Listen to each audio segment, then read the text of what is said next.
play with my ear all the time. Okay, go ahead. We are Man Cub and Mama Bear. Our blog is adaring-.com. Facebook is Man Cub and Mama Bear.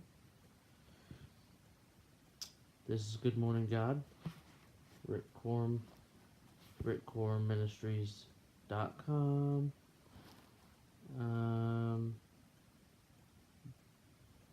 February the 18th day.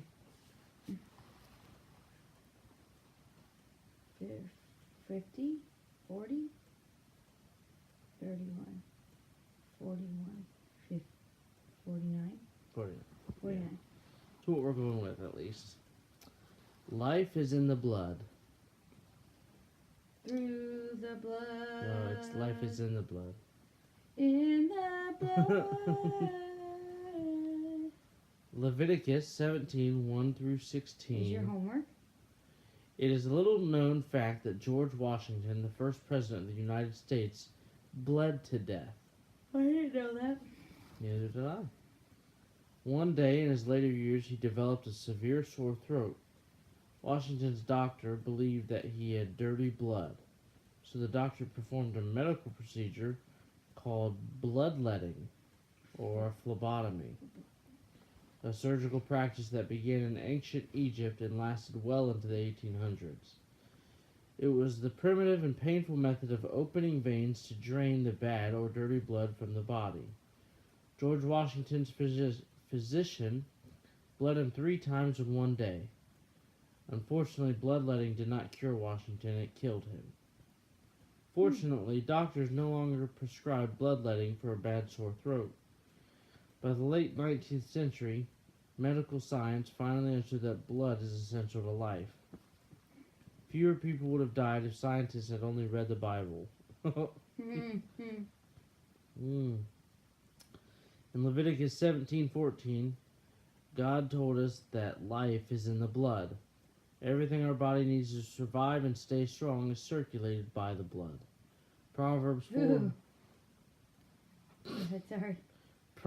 4:23 tells us to keep thy heart with all diligence, for out of it are the issues of life.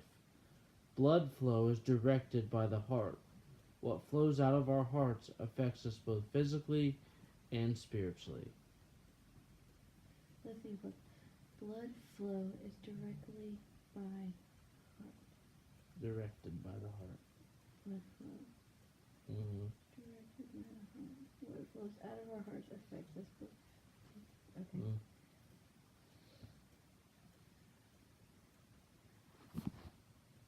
That was interesting. Yeah. I like the parallel. Yes. Blood flow is directed by the heart.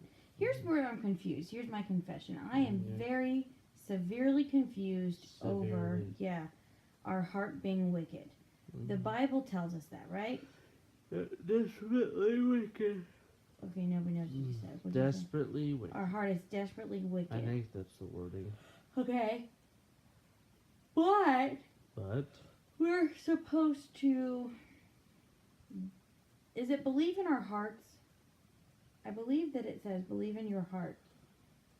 The mouth is for confession, but the heart is for believing. Right. Is that kind of something? Something like that. Yeah. But like the idea here is like, Maybe how are we supposed to believe with our hearts if our hearts are wicked and deceive us? Yeah. I really struggle with this whole idea.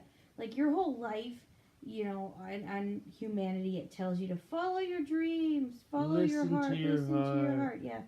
And then you go to like church and they're like, no, your heart sucks. Yeah, your heart is emotional. Go with your head. You know what the Bible says is true. Don't let your emotions or your feelings get in the way. Yeah. Which I get. I get that because I'm an emotional person. So I realize that I need to like set that aside, put it in a box, come back to it later, burn it. And just be like, all right, I know what the Bible says is true, but I still just really struggle with it because I think the Bible does put like an importance on your heart. Mm-hmm. After all, it is what keeps you alive. Yes. I thought it was interesting. It said whatever flows from your heart will affect you physically and spiritually. I agree with that, though. Don't. You should put that back in the cup. Put it back in the cup.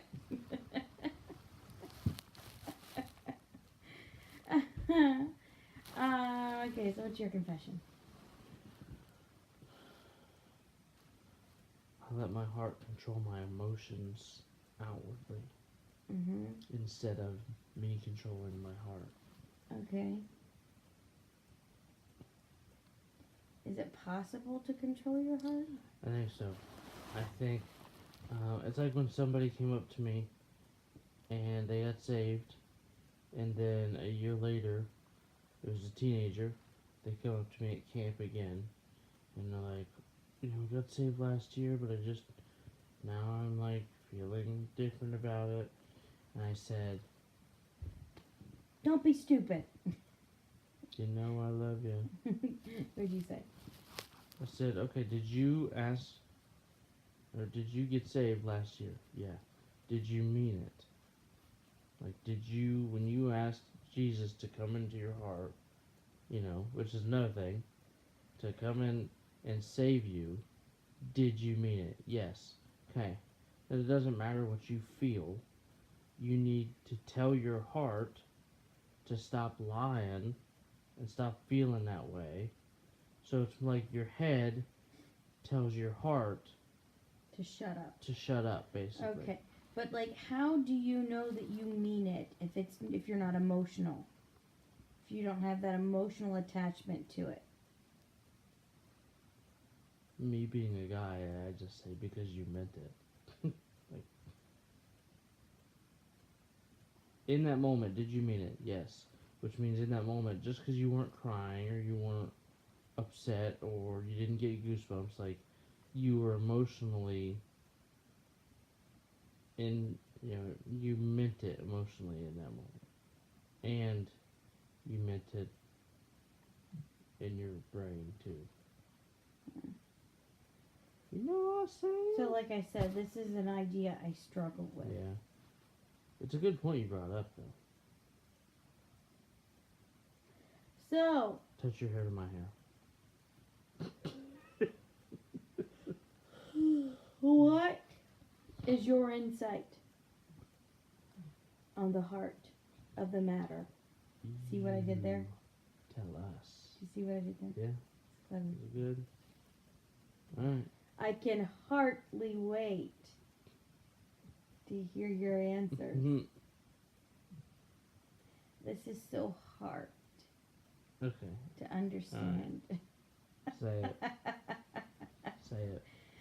Have a nice day.